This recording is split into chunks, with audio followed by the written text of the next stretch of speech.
Good morning, Live for Life Academy high school students. This is Dr. LeMay. How are you all doing? This is, again, an interesting way to speak with you all, but I hope you find it informative. This is our second video message of the year, and my purpose behind all of this is hopefully to keep you all formed and give you some direction and guidance as to how to move through this virtual school year. There's been a lot of successes so far with regards to students being on top of their Google Classrooms, making progress with their Edgenuity, attending their weekly Zoom sessions, which is essential to student success, and completing your work, which is the bottom line with regards to all of your grades.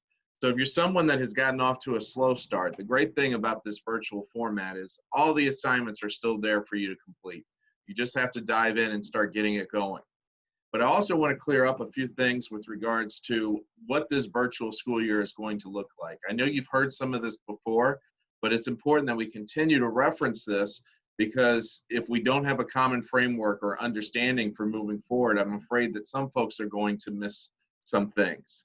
The first area that I would like to talk about is what our model is for this year. It's called a year and a semester. Typically, you'd have a class that is an entire year like US history or biology or algebra 1, and they go from August all the way until May. Well, what we decided based on last spring's experience was you all had too much to balance on your plate. Some of you had 7 or 8 classes, and that was just simply overwhelming. It was overwhelming for the teachers, to be honest with you, as well, because of the number of students that were in their classrooms. So one of our goals this year was, how do we make life easier for both teachers and students? And the way that we came up with that was, let's condense our year-long classes, and condense is a fancy word for shorten our year-long classes into the semester time window. So for example, I mentioned US history, biology, algebra 1, those are typically from August to May. You'll only be taking those from August until the end of December, which is again, first semester. Now at the midway point, typically when you're getting quarter grades, that would actually be your first semester grade is from now until October 21st. And then your second semester grade will be from October 22nd, essentially to December 18th, which equates to 1 full credit. So again, when we talk about this thing called year and a semester, you're getting a first semester credit and a second semester credit from August and until December. So students, you will still have the chance to earn 7 or 8 credits this school year, which will keep you on track towards the state's graduation requirements and Live for Life Academy's graduation requirements. Now, with this being said, the most important thing I need for you to realize is that with these shorter time periods, there is very little room for error. You've got to be on top of your studies and your grades from beginning to all the important benchmark dates, because if we're not, then you're losing those opportunities for credit. So again, if you have questions about this, please reach out, talk with your teachers, reach out to me by email, by phone. We need to make sure that you all are aware of what's going on. In addition, what I'd also like to talk about are some things that teachers have given me feedback on so far. And I'm going to title this little section, Email, Email, Email. Got to check your emails, everybody. It is the most preferred method of communication between the teachers and the students, and hopefully you will learn to use that to your advantage to communicate with your teachers. You got to read your emails from your teachers, and you got to read your emails from me or Mrs. Ware, who's your 9th grade level administrator, Coach Davey, who is the 10th grade level administrator. And then again, I have juniors and seniors, but you got to read those emails. They're so important.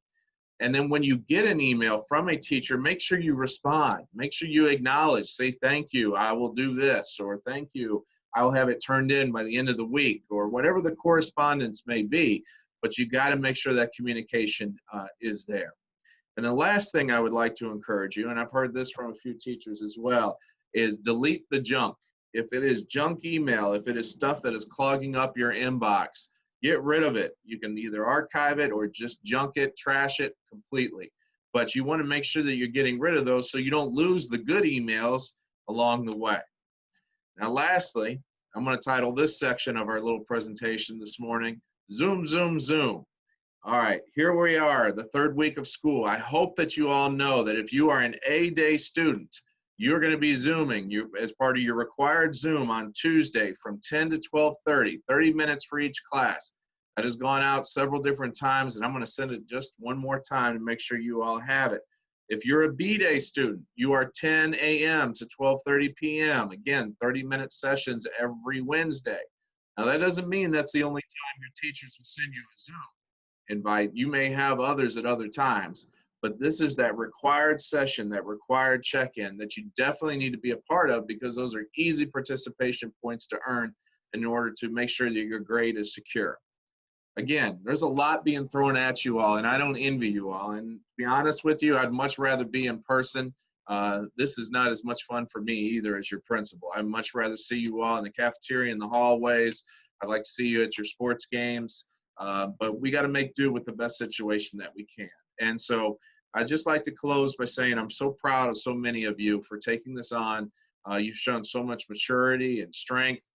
Again, doing something that's not easy for adults or for young people like yourselves that are still trying to get through school and get to your graduation. So again, kudos to you all, and thank you for all your efforts. Again, if there's anything that you all need, there's a lot of people that are still working here each and every day in the building that are here to help you and help you make this school year a success. We just don't know where it's going to go, but together we'll be better off, and you'll be better off making sure that you stay in communication with the right people. So thank you for your time this morning. I know it was a little bit longer of a message. We'll try to keep next week's message shorter, but again, thank you for everything, and we will hopefully see you all sooner than later.